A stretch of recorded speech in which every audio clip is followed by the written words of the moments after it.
Hello, me Sharon Joe, back into woolen tresses. Haven't done anything in a while. Summertime has shown its face and it's given me the desire to really talk about my hair because it has, wearing it natural has just been wonderful. I don't have to worry about it as far as pressing and all this other stuff like that. Again, when I always talk about hair, I always say never put what anybody else does down. If you perm your hair, if you braid your hair, dye, whatever you choose to do, if that's what you choose to do and you do it in love for your hair and you're happy with it, by all means continue to do it. This is just what I choose to do. I used to wear permed hair. I wore my hair permed for over 20 years. I started getting color in my hair probably at the 15-year mark. And then my beautician got sick and she later passed away. So when she was sick, I remember talking to her in the hospital, and she said, "Sharon, don't let anybody get in your head. I will be back to do it." And she was never back. But I still do keep that promise. As far as doing what I did to my hair when she was doing it, that's something that I choose not to do. This woman was a natural chemist. She did miraculous things. She permed and colored my hair every 2 weeks, and I had hair on my shoulders. So she was a miracle. She was a miracle worker. So that's how I remember my beautician. Um, I just recently posted a picture of my new hairstyle. It's one of these things where you have to, again, I had been going to the beautician and I really didn't know my hair. I had to be reintroduced back to my hair. And in the process of being reintroduced back to my hair started to change.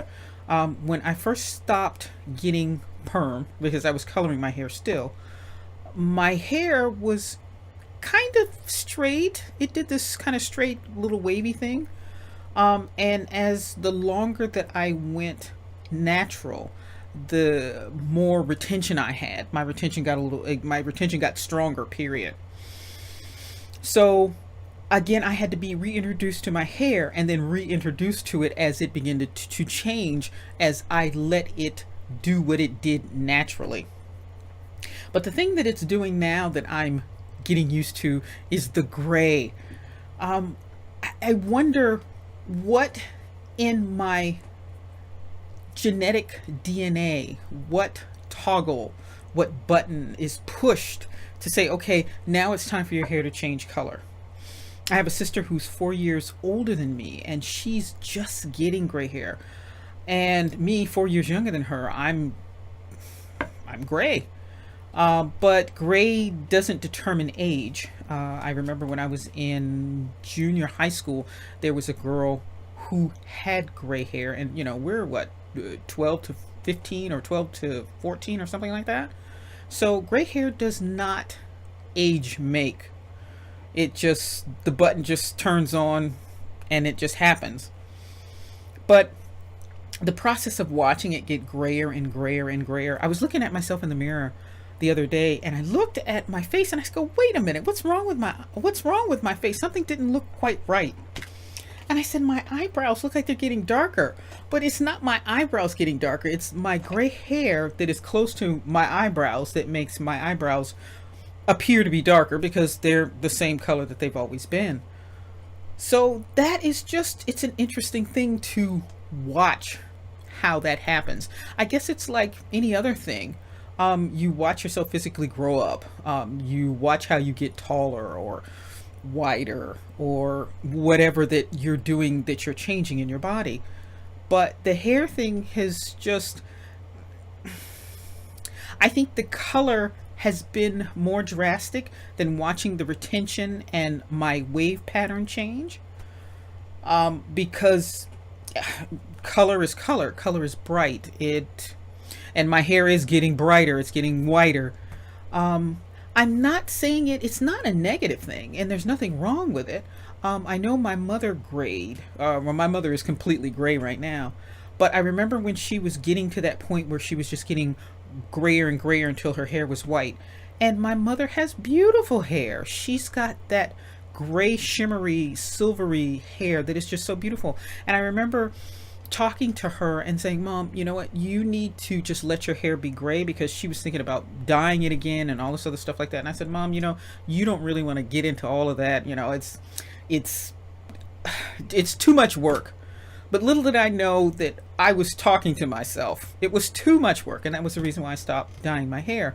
I stopped dyeing my hair because every week after I dyed my hair, I could see that little beep of gray hair coming in, and it was just like, you know what? This is a never-ending battle, a never-winning battle. The hair is going to win out, because the switch has been turned, and I now have gray hair, and so I accept it as that.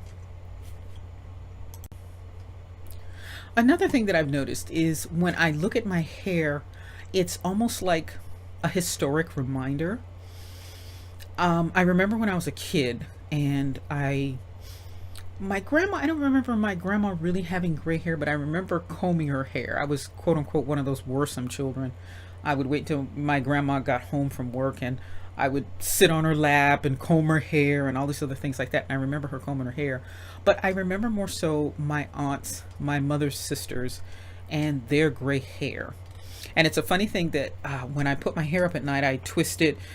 I twist it in a format so when I take the twists out, that it kind of falls in this kind of design. And I remember looking at their hair at the end of the day when they were getting ready to go to bed, and they would roll their hair up, or they'd braid their hair down or something like that. And I would look at their hair, the color of their hair, the gray hair, the color of their scalp. Your scalp doesn't get a lot of sun, so your scalp is lighter than your face. So when you braid it and you see within the parts, you can see the lighter colors of your scalp. And I remember looking at their scalp and the color of their hair, and I would think, they're old. And then I put my hair up now, and I see just that. And it's not necessarily frightening, it's more so shocking. Seeing myself as I've seen others. And I always say that we are used to our genetic makeup. When you see somebody who has a different genetic makeup, and you see them at within any age, within any range, you kind of look at them and you stare. But this is something, although I'm staring at my own hair, it's that recognition and that familiarity of what I am becoming, of what I came from, and what I will be. And it's just one of those interesting things, and you just kind of go, wow. You give anything a minute, and it will change. But back to the warm weather. This hair in this weather, I don't know if you can see me just sweating away.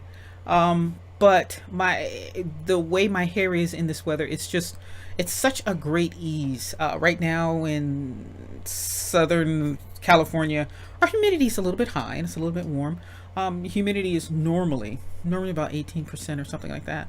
The last couple of days it's been like 75 or something ridiculous, and then it's been kind of warm. So this is working. It kind of draws up a little bit, but that's okay. At night I put a little water on it, a little oil, twist it down, take it out in the morning, and it's fluffed back up as it was. So I am extremely content with my hair. I'm very happy with it. I think each day is an adventure with it. One of the guys that I worked with, he told me, and I've heard it from more than one person that I worked with, that how can you figure out so many different hairstyles? In other words, whenever you show up, it's different than it was the day before, the day before, the day before. And it's like, it just goes in its own little way. It's got its own little mind. It chooses to be different. So I let it do what it does, and I love it for it. Again, I always preach, if whatever you're doing with your hair, if that's what you want to do and you're happy with it and it's easy for you to deal with it, please do it. Don't talk about somebody else's hair. Don't go natural and say, I'm natural. You ought to be ashamed of yourself because you are denying yourself. You're denying your your culture, your heritage, or somebody who's not natural, and it's just like, I don't want to sit there and be looking wild and wild like you, and why don't you comb, press, or do something else like that with your hair? I disagree. Everybody do what they do, and if whatever they do makes them happy, continue doing it. So thanks for watching, and keep watching for further analysis of the hair. Thank you.